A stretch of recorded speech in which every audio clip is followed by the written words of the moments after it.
Patreon Q&A number 118. I want to thank all 117 of my amazing patrons. Guys, thank you so much for continuing to support me the way that you have been. And to everyone else listening, there's going to be spoilers for all of the series I'm talking about, so tread carefully. Paxson D asks, do you think they'll change Awakened Garou in the manga? Do you think he's going to take on Drive Knight, Metal Bat, and Tank Top Master in his awakened form? So I don't think he's going to fight Drive Knight. I think Drive Knight is going to leave very soon once he gets his sample of like Sairochi, you know, the thing that he says he's looking for or whatever. I think he's going to bounce out, you know, get out of the bubble or whatever's going to happen. He's just going to leave. I don't think he's going to be around much longer. Definitely not around for Awakened Garou. But I do think that Garou is going to face Metal Bat again. Because when we see Metal Bat a couple chapters back when he's leaving the hospital to go to the Monster Association battle, he says, hopefully I can bust that punk's head again too. We see Metal Bat like thinking of him. So I'm pretty sure that's setting up their inevitable rematch here. Now, is it going to be Awakened Garou that Metal Bat is facing? Unsure, because it really depends on like what Garou is going to show up when he comes to the surface soon. Like in the last chapter 136, you know, the last update we got on him, he already looked like he was almost awakened at that point. So is he going to look fully awakened once he comes to the surface? I don't think so. I'm pretty sure it's still going to line up with the way that the webcomic was. Like he's going to fully awaken once he fights Golden S. But also, like, he could fight Metal Bat either pre-awakened or awakened, because there's so many things that are unaccounted for right now, at least, you know, comparing the manga to the webcomic. And when Garou does come to the surface again, there's quite a bit of time before he becomes awakened. So in that span of time, like when he encounters Fubuki and all that stuff, he can also encounter Metal Bat, depending on what Metal Bat does exactly. Like, I assume the S-Class heroes are going to fight Orochi or whatever's left of Orochi or something like that. So it's possible he might take him on again after that. But if not, and Metal Bat is included in those heroes that Awakened Garou fights, you know, like when he takes down Amai Mask, Pig God, Tatsumaki, Zombie Man, all of them, Metal Bat could be thrown in there very easily and then just, you know, destroyed just as easily as the rest of them. So yeah, I mean, regardless of where the rematch goes, if it's Awakened Garou or not Awakened Garou, I don't think it's gonna look well for Metal Bat. Depending on how pumped up he gets in his battles that he's going to have from this point on, like I said, he's probably gonna fight Orochi with, you know, with the assistance of the S-Class heroes and everything.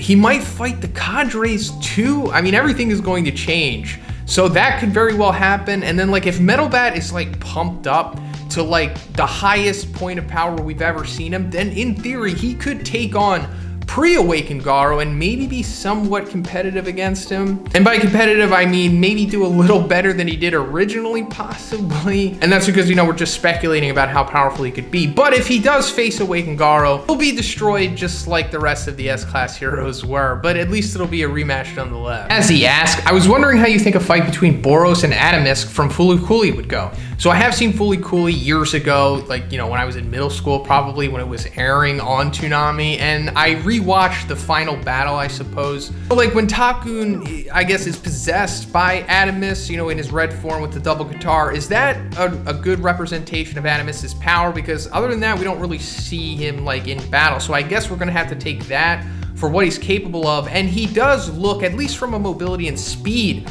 perspective, similar to what Boros looked like in the first season of One Punch Man. But aside from that, he doesn't look like he has any kind of power output similar to Boros.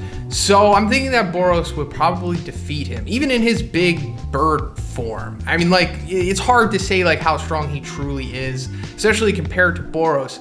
But at least he could maybe keep up with him speed-wise. But like power output, like punches, beams, and stuff like that, I don't think he'd be able to take Boros. brushyboi asked, if Garou somehow unlocked Ultra Instinct, do you think he could take Saitama? So when you say Ultra Instinct, do you mean like the silver transformation that Goku has, or do you mean like the fundamental technique of Ultra Instinct where you're attacking and defending subconsciously?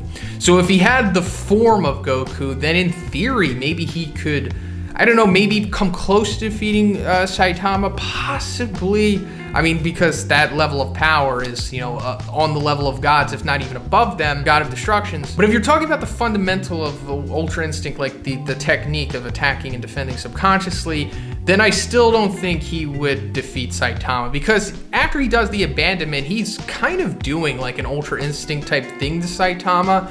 And then once Saitama gets serious, he does the table flip, and then it's over after that. So if he did have Ultra Instinct, Saitama would still just do the table flip or a serious punch or some kind of serious move. Not even Ultra Instinct, the technique is able to overcome like outrageous raw power like that. And that's ultimately what Saitama represents. Like, it doesn't really matter what you're doing.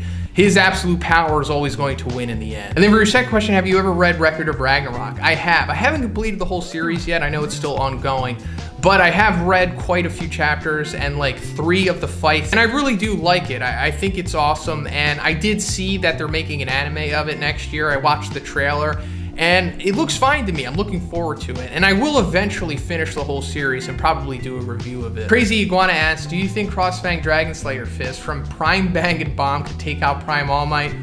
Oh man, this is like ultra speculation, so much guessing here.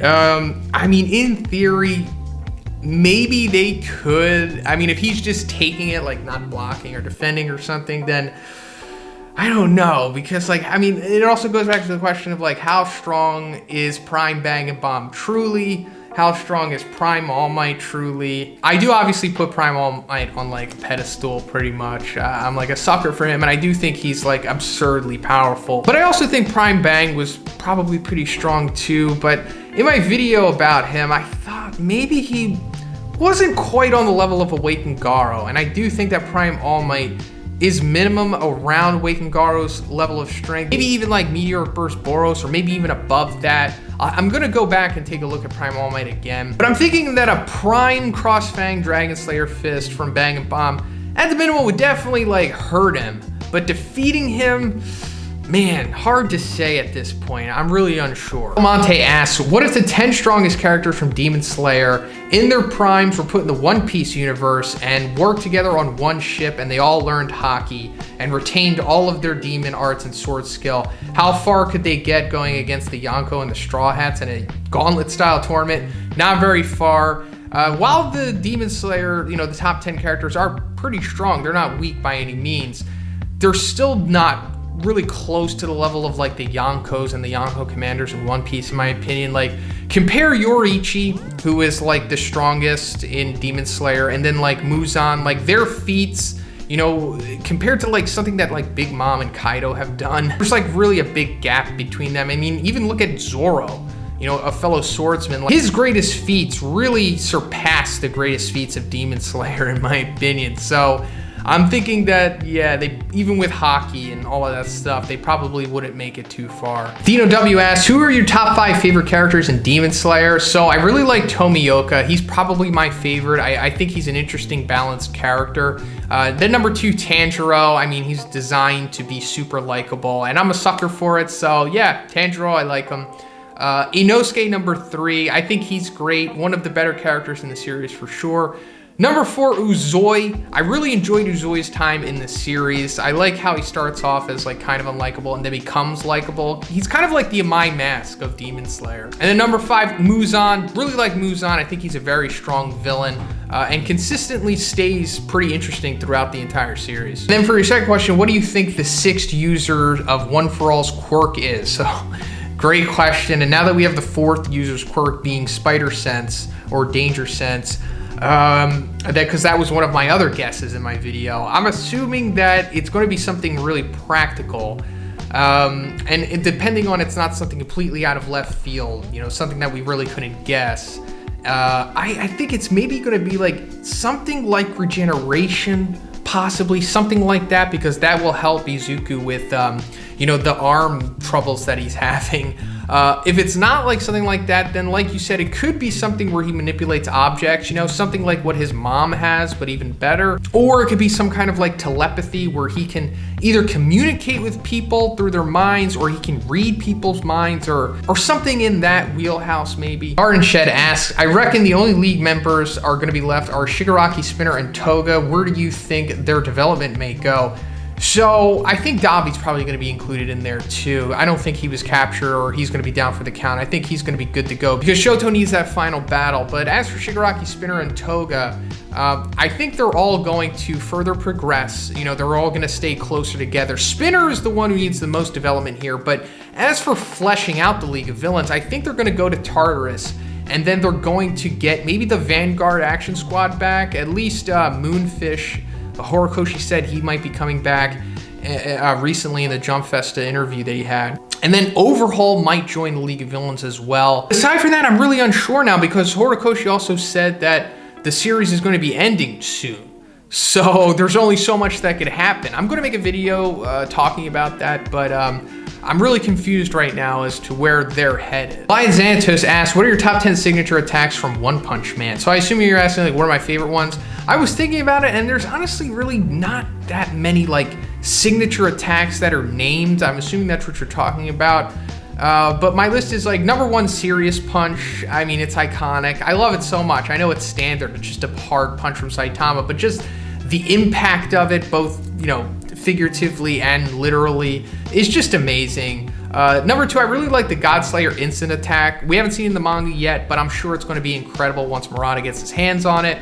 Number 3, Crossfang Dragon Slayer Fist. Just, you know, the yin and the yang, you know, combined attack. I love it. Number 4, Flashy Slash. Love that move. It's like the thunderclap of One Punch Man, pretty much. Number 5, Collapse Star Roaring Cannon. You know, the cookie cutter planet busting or planet shaving attack. Number 6, Atomic Slash. I mean, I know Atomic is a meme, but man, that attack is pretty sweet. Number 7, Tomboy. I was rereading One Punch Man, and Spring Mustachio's like signature attack, the Tomboy, where he like shoots his sword and it like has like some serious range to it. It's actually really impressive. One of the most impressive attacks that an A-class hero has done. Number 8, Silver. I really like Drive Knight's like sword form. I guess that's like a signature attack, right? Number 9, Feline Retribution from Neon. I love when he does it against Drive Knight, how it like goes through the ground like sharks and then he cuts up the buildings. It looks so cool. And number 10, Serious Table Flip. I mean, throwing the ground in the air in the vicinity, it just neutralizes everything. It's just so cool, and it's so brute force aggressively awesome. And then your second question, what if Metal Knight with all of his 100 mechs being upgraded with Boros' ship armor and power core, how far would they get before being stopped by the Cadres or even Orochi and Sairochi? So if 100 of those robots had Boros' ship's armor, I don't know about the power core because that was destroyed, unless Metal Knight can replicate that somehow, which is possible, but that would be a little too overpowered in my opinion. Just having the Boros' ship armor would make his robots like all high dragons, even higher than that, so they would go extremely far. Maybe they would make it all the way to Sairochi possibly, and like, not sure if they could defeat Sairochi, but I'm thinking they would make it that far. Then for your third question, what if Blast turned out to be like Homelander or Injustice type of Superman, who's more of a gray area when it comes to good and evil? I wouldn't like it if Blast was like Homelander, because that would just make him a straight up, you know, unredeemable villain, which we have enough of in One Punch Man. I would like it more if he's like in a gray area, because I think those are like the most interesting characters. I'm not saying that we can't have villains and whatnot, but I'm saying I would think it would be different and refreshing if Saitama were to go against somebody even more of a gray area than like what Garou was, because like Blast wouldn't be a monster or even like a pseudo monster. So I would like it more if like Blast was even more of like a gray area character than like Metal Knight was. I think that would be really cool. Legandaryus asked, do you think that Frankie will upgrade the Sunny again? That's a great question, and I'm thinking like maybe, I don't think they're gonna get a completely new ship again. I'm thinking like the 1000 Sunny is gonna be it, but they might upgrade Sunny towards the end of the series for it to like literally become Pluton. Because I know that Pluton does exist, it's somewhere, maybe in Alabasta or something like that, but I'm thinking that Frankie might do something to make it comparable to Pluton or something like that, or maybe it fuses with Pluton, or maybe it becomes the core of Pluton or something like that, possibly. And then for your second question, will the manga change around the Psychic Sisters arc to fit more characters? Absolutely. Every single arc that is to come in the manga, you know, coming from the webcomic, will drastically change to fit in, you know, more characters, in my opinion. Like maybe Glasses is going to be in there, but aside from him, like the support team, Suiryu, all of those characters, even new characters that maybe we haven't even really been introduced to yet. Like think about how much the Monster Association arc has drastically changed. It's going to be even more so for the future arcs, in my opinion. So the Psychic Sisters arc, definitely. Little Ferrari asks, have you ever read anything by Junji Ito? I have. I first started reading some of his stuff when I was like in middle school, I think, and it freaked me out. Like I didn't really get the sense of like scariness. Like I don't really get scared by like, you know, scary movies. Or horror movies. I more so like enjoy them for what they are. But I got this sense of like dread from reading Junji Ito. You know what I mean? Like, you just feel like empty inside after reading some of his stories. And I did enjoy them because of that. Anything that can get that kind of emotion out of me, I think is pretty good. Mr.Awsome asks, how powerful do you think Jesus from JoJo's Bizarre Adventure was when he was alive and in his prime? This is kind of difficult, but if Ticket to Ride does represent what Jesus's powers were, or Jesus' stand to some extent, then he was kind of like King from One Punch Man, I suppose. Like, he just went around and was essentially unaffected by people because like things would always turn into his favor. I'm not sure if he needed to use like the tear blade things to make his effects activate, but regardless if he did or didn't, I think he was more like that kind of like neutral power. I don't think he was like an offensive powerhouse where he was just destroying anyone, but I think he was more so just unaffected by things. And then your second question, what anime family would you most want to spend Christmas with? So I don't know if they're technically a family, but they pretty much are. I would say the Straw Hats from One Piece, for sure. They're awesome, and I would love to, I don't know, just, I mean, I guess if I had to spend Christmas with somebody, it would be them. I think that would be fun. Natedawg asks, I'm pretty hyped to see Oob again. Do you think that when the story continues that maybe they'll take some stuff from GT? No, I don't think that Super is going to take any aspects of GT and make them canon. It's possible they might take some ideas like Baby and, you know, things like that, but I don't think any kind of canonicity from GT is going to come to Super or even like be revamped into Super. I think they're just trying to like move GT away from the official canon of the story. And they're mainly just giving that to like heroes. But as for Super, I think it's just going to be pretty straightforward with Oob. Like, he's probably going to get trained by Goku, and then maybe there'll be something centered around that, and then maybe Oob will just be regulated to like another Z fighter. I'm sure he'll have some kind of significance, but he'll ultimately just fall down the ranks with like Gohan, Piccolo, and the rest of them. Paper asks, do you think that Monoma could outperform Todoroki or Bakugo in using their quirks? So yeah, I know that he does have the high intelligence in the data book, but I'm thinking that like him outperforming them would have to be him outsmarting them. And I know that goes to the intelligence, but I don't think he'll ever be able to use their quirks better than them, especially Bakugo, considering like he's way more talented than Monoma. But the way that he was using it in the sports vessel, you know, with like Kirishima's quirk and stuff like that, I think he could do stuff like that with Bakugo and Todoroki, but more so like strategically outmaneuvering them, not like beating them like full force the way that they you know, use their quirks and stuff like that. And then for your second question, what heroes are you looking forward the most to seeing in action? For example, Yorimusha. Yeah, Yorimusha, I was really looking forward to seeing what he was doing. We still don't know what his quirk is. He was there in the war arc, but I think Horikoshi just forgot about him. So yeah, that's honestly who I wanted to see the most, was him. But I don't know, now that it seems like the series is ending soon, I don't think we'll ever see what he was about. Sean H asks, if you were to give some of the members of Class A, mainly Bakugo, Shota, and Ida, an upgrade / quirk awakening to put them close to or on the same level that 45% Deku is, what would you give them? So this is an interesting question. So I'm not so sure about Shoto. He mainly just needs to just perfect his quirk, and then he could be on the level of 45%, not physicality, but just effectiveness. But as for Bakugo and Ida, I think what would really help them is just having more outlets for their quirk. Like if Bakugo can shoot explosions out of his feet, that would definitely send him to the next level. Same thing with Ida. If Ida had like mufflers on his arms, like Ingenium, and on his legs, imagine how much better he would be at that point. Fire54 asks, do you think you'll ever make a workout video in the future of you lifting iron at the gym? So in the future, at some point, I am going to make another channel where it's just, I do whatever I want. You know, it's like a variety channel. There's no real rhyme or reason to it. And I'll probably do some kind of gym video then, maybe. And then for your second question, what if Blue is not the son of Blast and he just made it up to gain rank higher in the Neo Heroes?